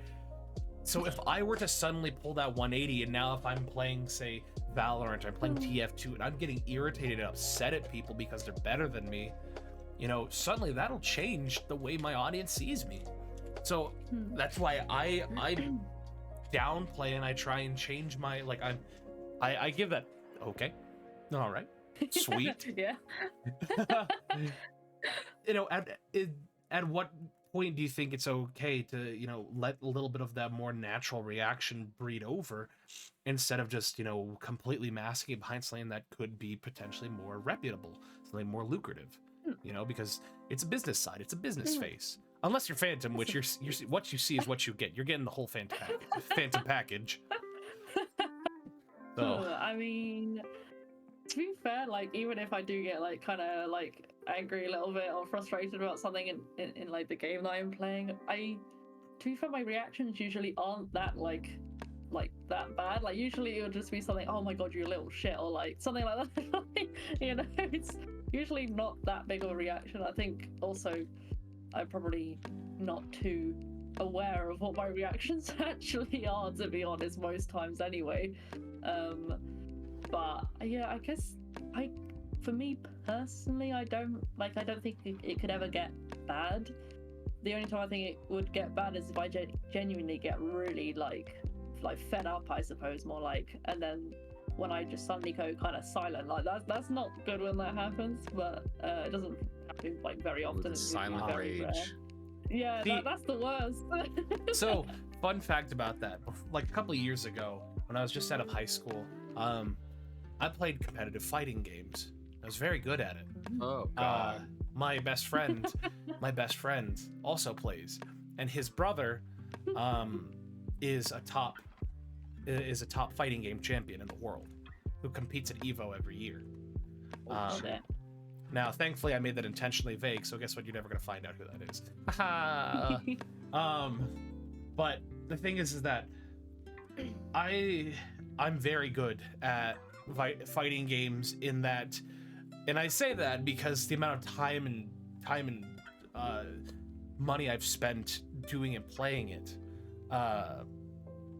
Where back then, I got really into fighting games. Like, I was very into Dragon Ball Fighters, and then Guilty Gear. And so Yep. I raged a lot whenever I lost.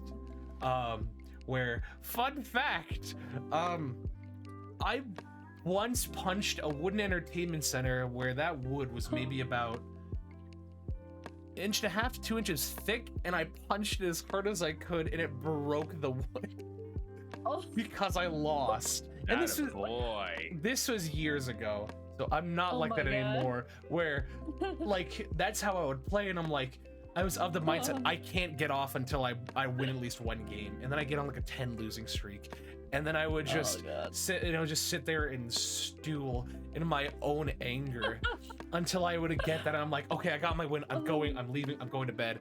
That's it. So. Oh my god. And then at a certain point, once I had seen my knuckles and saw the broken wood of the entertainment center, I'm like, I need to take a break and I need to change my mindset. And so ever since then, anything I play competitively, I always go with the mindset of, why are you mad? It's just the game. So I just, and that's how I approach it. And now and that's why I brought it up, is you said the silent rage. That is where I have where I kind of go into that little bit of a zen state of I just stop thinking so I don't exhibit anything. And the closest thing I could say that you could visualize is I was teaching my sister-in-law how to swing dance.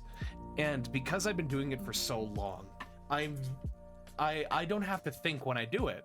So it's kind of like it's kind of like a feeling of ultra instinct in dancing, where I'm showing her and I'm dancing and doing all the moves, and my brother is watching me, and he sees this, and I'm, internally I'm having such a fun time just jamming out the music. But he says, "Hey," I'm like, "What's up?" He's like, "Are you okay?" He's like, I'm like, "What do you mean?" He's like, "You look pissed." And so I'm like, "What do you mean I look pissed?" He's like, "Yeah, you're doing this. Your face is just stone cold, like 1,000-yard stare, and you look like you're about to fight someone." I'm like, and I snapped back, and I'm like, my normal expression that looks more or less like this. I'm like, "Oh no, I'm fine. I'm sorry. I guess I was just zoning out." Because I don't have to think when I swing dance, I just do it. And so that's just called a resting bitch face. That's what that is. I guess you're right. That is I guess the ultimate resting bitch face. All right, so then what about you two? What do you two do when you get upset? If you're playing like a game or something like that. If that's what I do, apparently I punch a 2-inch slab of wood until it breaks. That was what I did when I was angry about games or on things. What about you two then?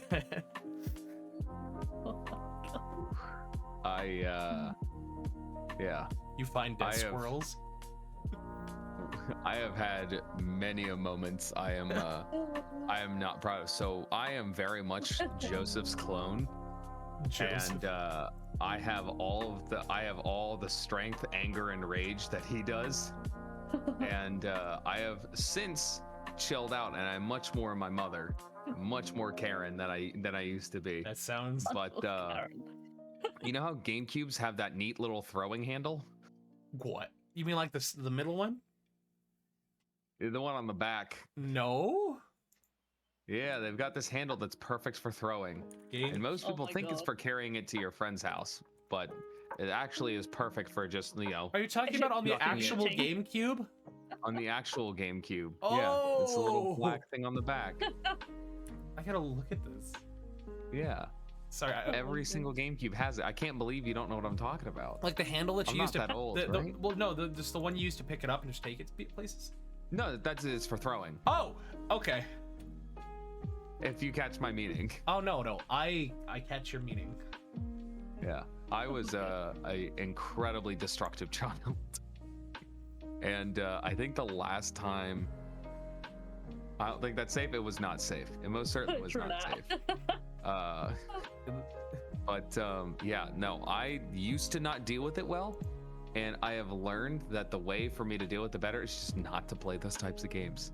I play Dark Souls and like Souls-like games, and I am slowly learning chill. I actually have 2 Elite controllers in the back of my room that are broken, not because I threw them, but because I slammed my fists on the desk so hard that the impact of my fists went through my hands to the controller and broke it from essentially like through my hands. So yeah, I have Oh damn. I do know exactly what you mean when you're like, yeah, I punched that entertainment center. I'm like, yeah. It doesn't happen often. He says as he's looking Oh down my at his God. bruised hands. Yep, totally did. Nope. Yep. Hands are fine. Hands are totally good. Oh my God. I am a strong. damn. I'm built Ford tough. The Home Depot song played in the background when I was coming out. Like, you know, like I'm built like the last generation. I'm still a little tougher than average, but An average. yeah. So dealing with rage, I just find the best way to deal with it is just to avoid it as much as you can. Reframing is Yeah. incredibly important. That's what I have to do whenever I'm playing Souls-likes. Yeah. Or just anytime. So I don't do well with people who I know are trying to enrage me, not just trying to poke fun or trying to have a good time, but people that are just being jerks. It's almost instantaneous. I am just like, nope, we are not having a good time. This is no longer okay. Yeah. And I just avoid those people like the plague. It's as Oh my simple God. as block. Same. So what about you, Kat?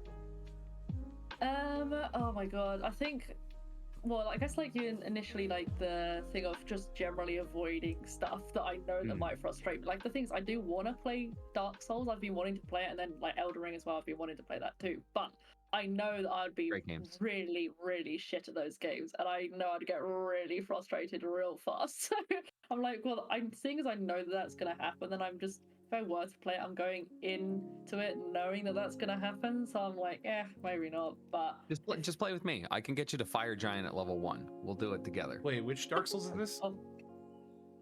Bloody hell. Just Dark Souls? I was talking Elden Ring Wait. because that's the one that's ongoing. I haven't played Elden Ring. See, I've played Dark Souls 3. That was my entry into it. Yeah, But- that was the one I wanted to play, but See, I'm a big Bloodborne guy. Bloodborne is my favorite From Software game. Oh yes. That combat's I do completely appreciate different. See, Bloodborne. I learned how to play. So much faster paced. Bloodborne was the first From Software game I played, and so every From Software game I played after that, I just modeled after my Bloodborne combat, so I don't block like most From Yep. Software games. I just dodge.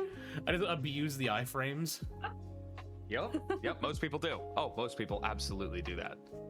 Oh my God. So Because there's no time for blocking in Bloodborne. Like, I think there's only 2 shields in the game anyways. and they both suck. Oh my God. Yep. Oh, they're both terrible. If any of you guys have defeated, whether that's you or in chat, have defeated the Orphan of Cause, I want you on the show because I want you to show me how. Oh my God. I've been playing that game since high school.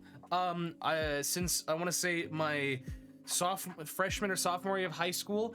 I still have not beaten the Orphan of Cause. So, if anybody wants to. Oh my God. I'll have to pick it up and figure it out. Has Bloodborne Oh my come God. to anything other than PlayStation yet? Nope, still on PlayStation and will only remain on PlayStation. That is Oh so really? dumb. Oh shit. I see, Oh. I Oh, well, disagree. I'm not playing that then. You know, it's like Metal Gear Solid 4, where it was made for the PS3, and that's where it shall probably stay, unless they can somehow integrate that with the new Konami collection or Master Collection. Maybe. So, Maybe. you know, but Well, who, it looks Yeah. like we're actually we're hitting the end of the time, aren't we? yeah, we're hitting the 2-hour mark. So before we go, is there anything that we should know? Any upcoming projects or anything that is noteworthy that we should bring up? Well, I suppose apart from the fact that I will be getting my new models soon. Yeah. Apart from that's the big excitement of it at the moment, I suppose. Yeah, looking forward to that. And well, actually, I suppose there is one other thing that one of my friends that I have made through streaming will be becoming a VTuber soon, like a proper full-on VTuber, and they'll be probably collabing with me quite a bit. Ooh, send them our way. So yeah, I can. I think actually, are they in the chat right now? I think it's Lou. I think. What? What's their name? I can find them. It's Lou. They.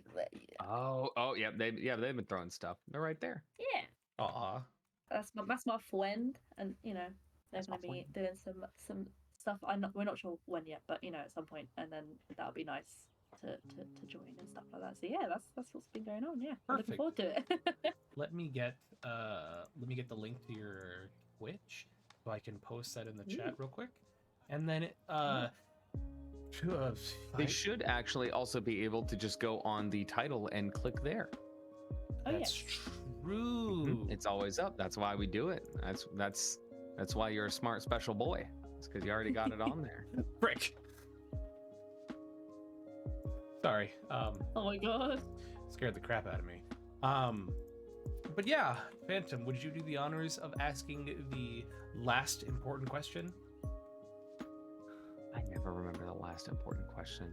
So the last important question is there anybody who is online right now that you know of that you would like us to raid into? Let's have a look, shall we? I always forget that that's the last question. And the second you ask, I'm like, oh, it's so dumb. Of course that's the last question, because I literally pulled up a second Twitch window to look and make sure that I could also look at the people that are streaming, just in case they have no one. Let's have a look. Oh, There's see. that.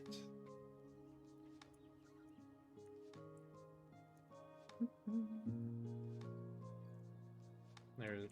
Yeah. We're very professional here, as you can see. You have to be. We have to be. Well, I feel like it's also like you never know when you're gonna catch someone in the middle of like a random stream.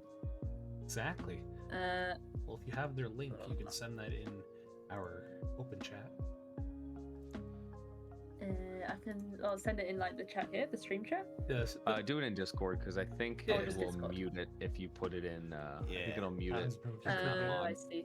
Okay, I'll just I can just send it to you if you want. Yeah, that's fine.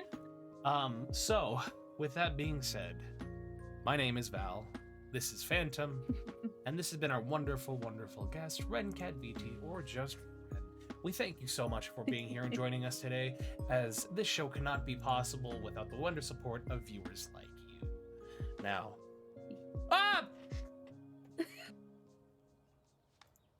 every time. And you know, our favorite Oh part my about you God. is getting to scream at you when you throw Dr. Pepper at Val. It's really the highlight of my day. It's the highlight of my weekend, really. Well, we get that set up. I get that.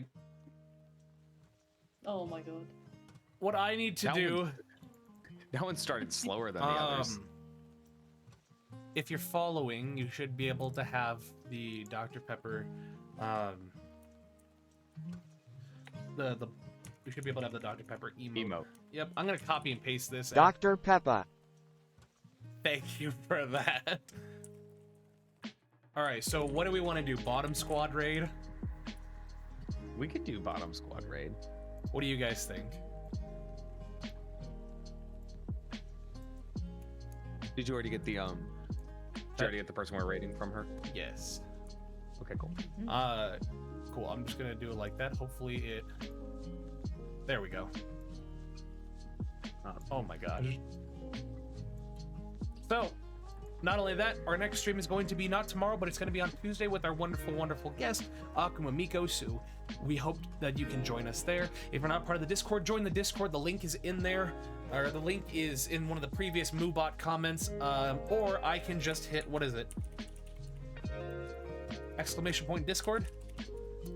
Yep, exclamation point Discord. There it is. So, please join us on the Discord. That way you can interact with all the people that have been on the show. Not to mention, if you want, you can interact with me. I'm going to be spending a little more time in the guest voice chat, so we'll be having a lot of fun there. But without further ado, I will see you guys on Tuesday, and we will go over and see Beazle.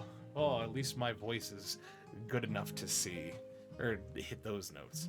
Without further ado. I love seeing your voice. Seeing your voice is the highlight of my day. Oh, thank you. Almost as much as, hearing the Dr. Pepper cans just clink off your nog. Aw. All right, well, I love all of you, and we will see you next time. Bye-bye! I love ending that up so abruptly. Let's see. Nice.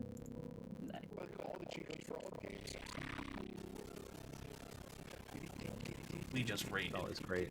Introduce yourself. That's a thing? Yeah, it is. New introduction. Just. Hello, everybody.